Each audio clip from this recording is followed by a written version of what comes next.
Okay, so this is an example of us allowing the user to select two distinct things. So right here, this code right here has the knowledge of what a person is and what an employee is.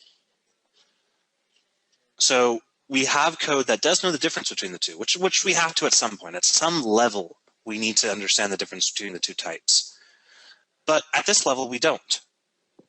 At this level, we can add as many objects that inherit from person into our people list, and we can act on them in any way that we want.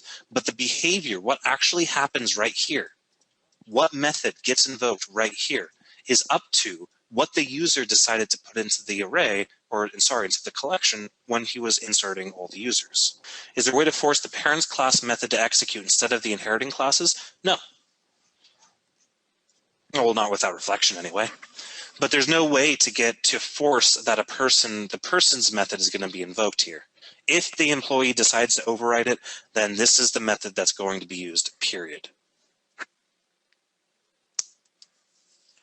I mean, you can with reflection, but we're not getting into reflection. How tricky would this code be without using virtual? Yeah, have fun with that.